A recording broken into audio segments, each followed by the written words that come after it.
A core principle, I am. I am is both trivial and fundamental. It reflects your innate right to respect and treasure yourself, regardless of the opinions of others, and regardless of the commands and coercion that may be applied to you.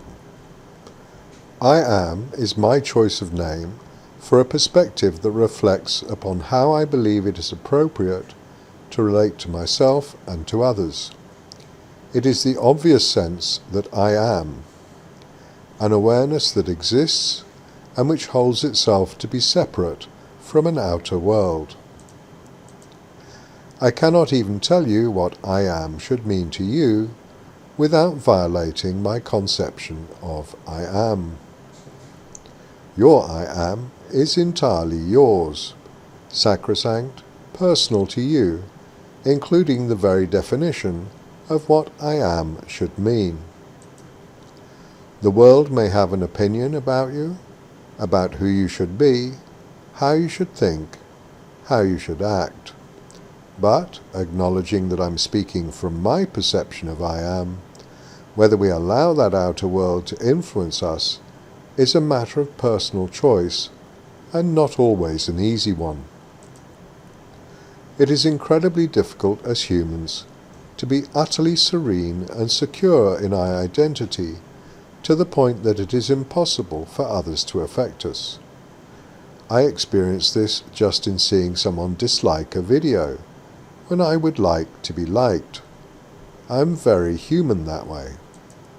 If you consider the relentless stream of information and opinion that bombards us each and every day, you might reflect on what style of fortress we have had to erect to protect us and retain any sense of being an individual capable of independent thought and deserving freedom of thought, let alone expression.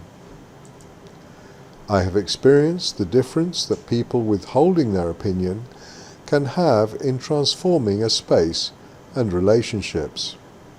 As a young man, I attended a class where we were all coaches in one form or another, and during lunch we all launched into coaching each other, as was our habit.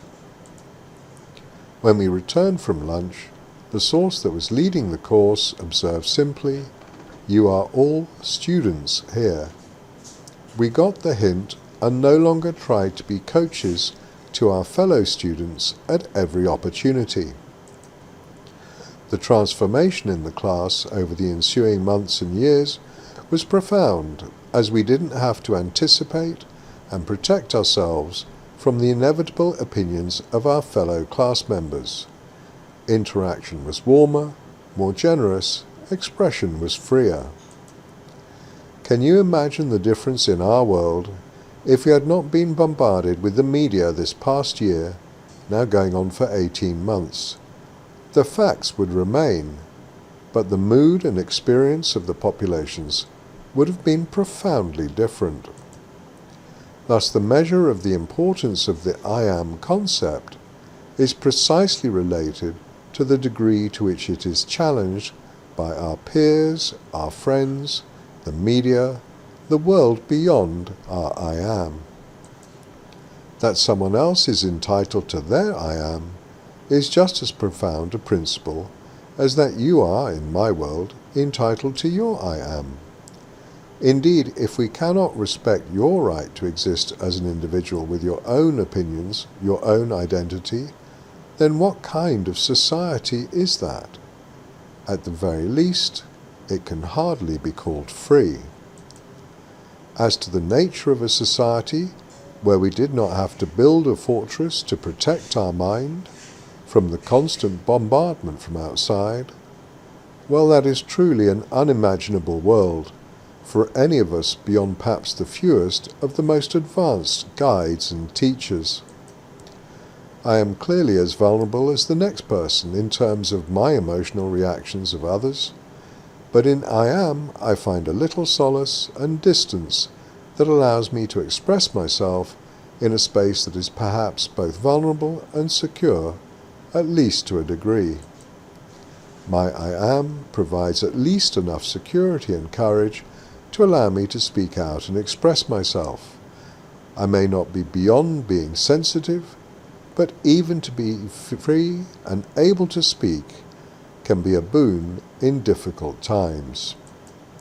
Most important of all, even if one is uncomfortable speaking out, or even if the penalties for speaking out are so harsh as to make it beyond reason to do so, we have in I Am a last bastion whereby we can cherish and safeguard our inner being and personal right to be, to imagine, to think, regardless of the mandate of the outer world. Thus I Am, to me, is a core concept and principle by which I operate, and it will be reflected in the content of these videos. Most importantly, I am not here to challenge your I Am. That is entirely yours and sacrosanct. What may inevitably happen, however, is that a concept you and I both absorbed from the outer world may be one that you embrace and one that I do not. As long as we both remember that we are free to choose what we absorb and give allegiance to, that need not be a conflict, but merely a point of information. In a world where so much emotion is triggered by people with differing views, even that one shift from attacking and defending identity to recognizing that someone else merely has a different perspective would already be a profound transformation for society. Don't expect it anytime soon, but in the meantime I'll hope you'll have some sense of what I refer to as I Am, and most of all that you recognize that in my world it is recognizing your paramount right to be you. I salute your I Am, I salute you. If you're so inclined, feel free to get in touch. Andrew@amather.com should reach me.